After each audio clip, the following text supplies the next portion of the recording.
Let me start off by saying that, as a kid, I got bored a lot, and seeing as though I unfortunately didn't have cable, I like to waste my time watching weird local TV stations.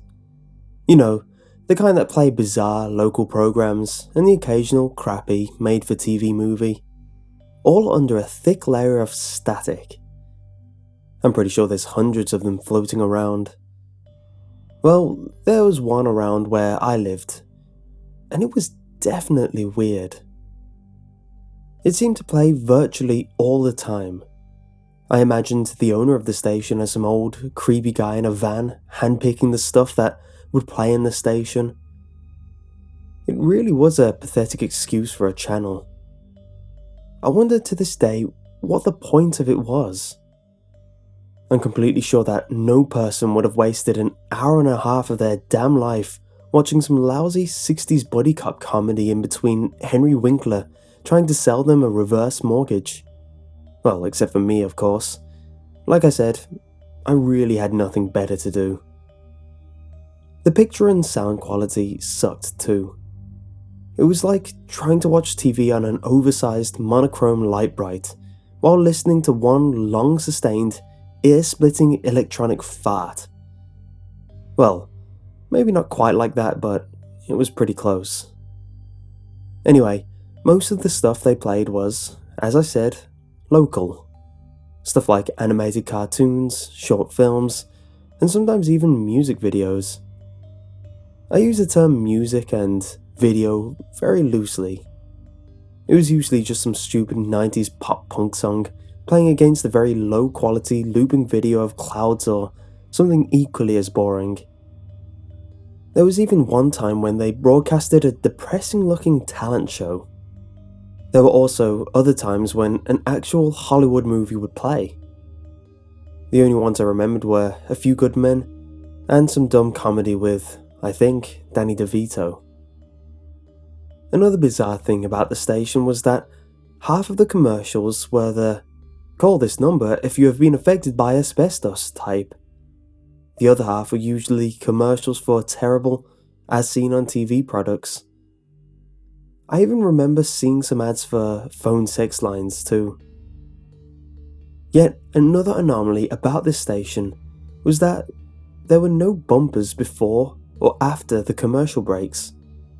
For those who don't know, a bumper is a short clip that says the name of the station before and after commercial breaks.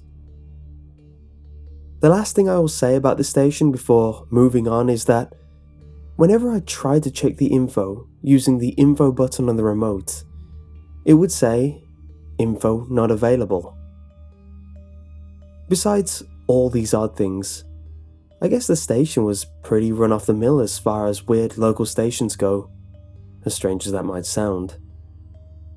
However, there was a disturbing incident from many years ago involving this station that I unfortunately don't think I'll ever forget. It left a deep impression on me that I still have not shaken. I doubt I ever will. Believe me, I've spent many nights questioning, reliving, and rationalizing what I saw. I don't think I'll ever understand it. For years afterwards, I convinced myself it was a bad dream. But recently, I decided to stop lying to myself and accept the truth of what happened. I'd much rather not talk about it, but I think expressing it to the world might make me feel better and help me finally move on. It was in 2006, around summertime. My parents were out for the night and I was home alone as usual. I was spacing out in front of the TV during the evening. The channel just got finished showing some dumb claymation short when it abruptly started playing some cops-like show.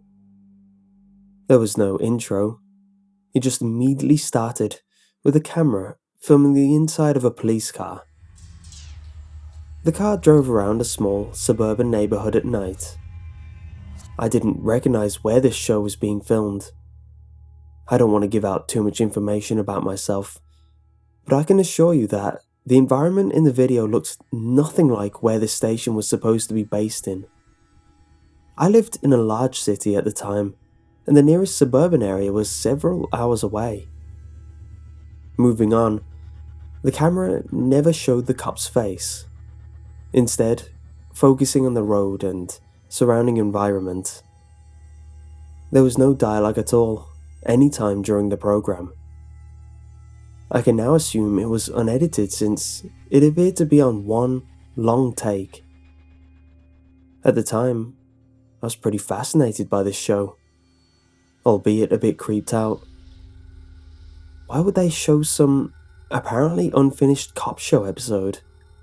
How do they even have access to it? And where was the intro?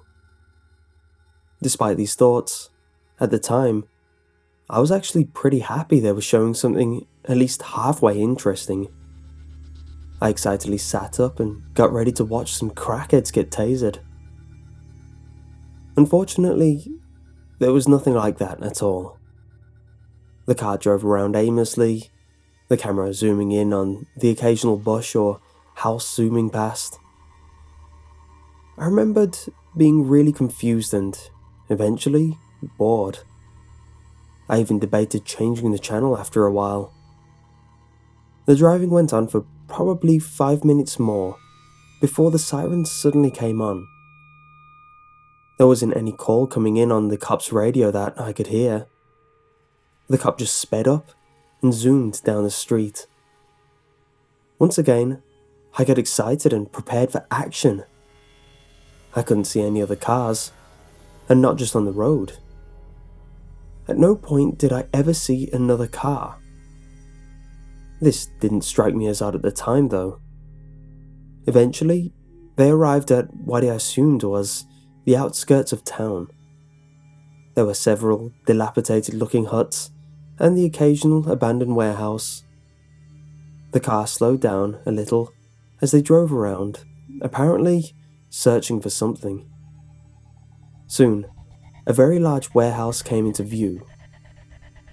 As soon as it was visible, the car stopped.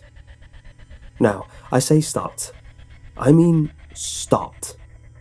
As if on a dime. 1 second the car was zooming along, and the next second it was completely still. This is where I got uncomfortable. Was what I just saw possible? I doubt it was a cut in the video because the sound of the siren was uninterrupted during the stop. The siren was then turned off as well as the headlights. The camera then began zooming in on the warehouse and slowly seemed to scan the windows and entrances, apparently waiting for something to happen or someone to come out. My heart started hammering my chest as this was going on. Something about this video or show, or whatever it was, seemed unnatural. Anxiety was pulsing through my body so much that my ears started ringing. I had the feeling something terrible was going to happen soon. A small part of me held on to the hope that it might just be a sting operation, or perhaps a police ambush about to happen. That part of me was shrinking by the second. At this point, it struck me that maybe I should try the info button, just to see if it would say anything. Maybe I could figure out just what the hell I was watching. Part of me didn't expect it to have any info, but yet another small part suspected otherwise. And almost unsurprisingly, something did come up. The show's title.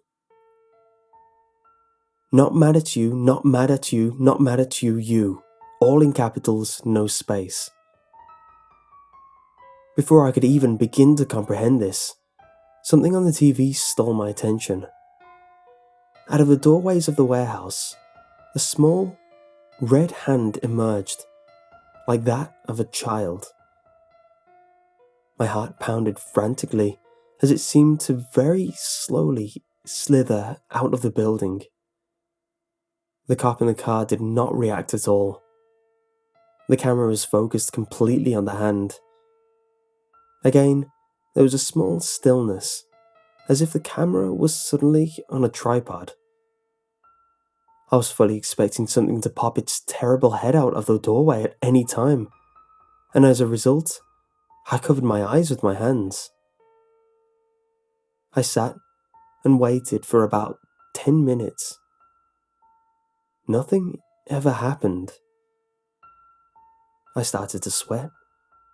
I finally thought I should switch the TV off, but I didn't know where the remote was and I didn't want to risk seeing the screen while I searched for it. As I was waiting, I vowed I would never watch this channel or anything like it ever again. A vow that I have kept ever since. I waited for what seemed like an eon. Complete silence, except for the slight sound of rain outside. I felt like every drop of blood in my body was rushing to my head. At last, I heard the sound of commercials. I had never been so relieved in my then short life. My body began to feel normal again. I uncovered my eyes to see the same red arm, now extended at least 30 feet away from the door. The arm was shuddering and contorting into impossible, grotesque shapes. It bent like rubber. I could see some type of fluid being flung from it as it flailed about. An extremely high-pitched and loud hissing sound blew out of the TV. After a few moments, I could even see the fingers on the hand breaking off and flying away as the arm convulsed even more violently. I sat, slack-jawed and stiff, as I watched with my hands over my eyes. My vision grew blurry, and it felt like my eyes were trying to squeeze out of my head. My hearing became muffled, and my ears began buzzing as they were bombarded with the hissing from my TV. My hands started shaking, and my arms twitched. My mouth was bone dry, my head throbbed, and my stomach felt sick. I was bathed in cold sweat. My heart dropped down to my feet. It felt as if every cell in my body was panicking.